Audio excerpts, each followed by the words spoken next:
开始，大家好啊，我是乐乐。大概1-2个月前，我们出了一期视频对比宜家的 Javalet 和 Marcus。看过那期的话呢，就知道我和人人对这2把椅子评价不一致，所以呢，拍完之后我们就交换了。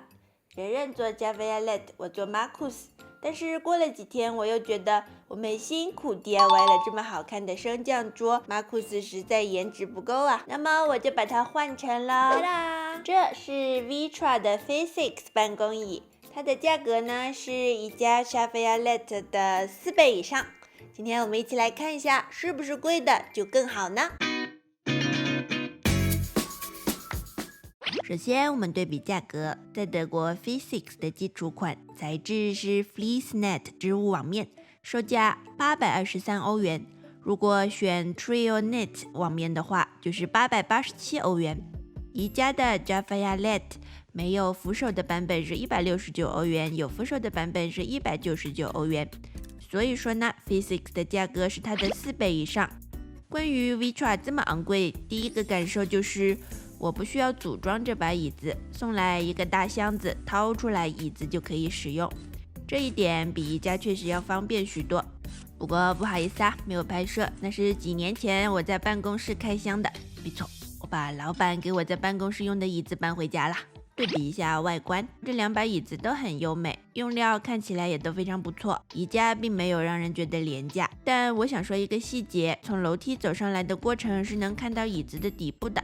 这个角度比较非主流 ，Javalet 的零件结构几乎都是外露的，所以说它的设计呢就是纯粹的实用，没有什么设计。Vitra 作为设计师品牌，即便是桌面以下的结构件也是很讲究造型的，一些不那么好看的机械结构都隐藏起来了，所以 Physics 对于细节的处理的确是更胜一筹。上期节目呢，我们展示过 Javalet 如何调节高度和椅背倾斜角度，这一次我们看看 Physics。在右手边的杆子调节高度，左手边这个杆子是调节松紧的。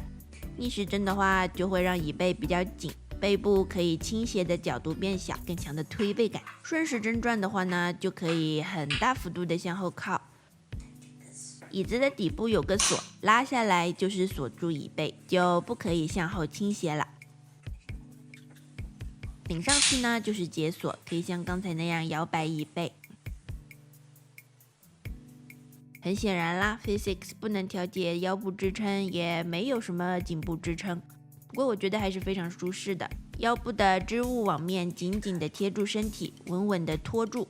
高度呢非常友好，腿部没有感受到压力。桌面很大，几乎是平的，靠体重自然的下沉来形成一个曲线，坐身和腰部的弹力配合得很好。Javalet 我上次已经说过了，腰部的支撑还可以，其他对我来说基本都是缺点哈，也可能是我腿不够长吧，人人完全不觉得有这个问题。对比一下材质，我觉得2把椅子看起来材质都非常好，也都牢固耐用。Javalet 的桌面很厚实，可能夏天会更热一点，不过我们这儿夏天特别短，所以也无所谓。Physics 这个网面材质只有1层，更容易积灰。这个椅背的后面1个月前吸尘干净的，现在又都是灰啦。我们再来对比一下轮子，上次提到过 Javalet 的轮子超卡的， Physics 的轮子很滑溜顺畅。对比完啦，好啦，下面是总结。这2把椅子呢，外观都是挺好看的，用料也是非常扎实。不过呢 ，Vitra Physics 的确在设计上还是更胜一筹，它更讲究细节，而且它的尺寸啊、曲面啊都更符合人体工学，可以适应不同的身高、体重、体型的用户。究竟它值不值得4倍于 Javalet 的价格呢？我觉得吧，这2个价位之间应该还是有更多选择的。那么今天就到这里啦，喜欢的朋友记得订阅、分享、点赞哦。那么下周5再见啦，拜拜。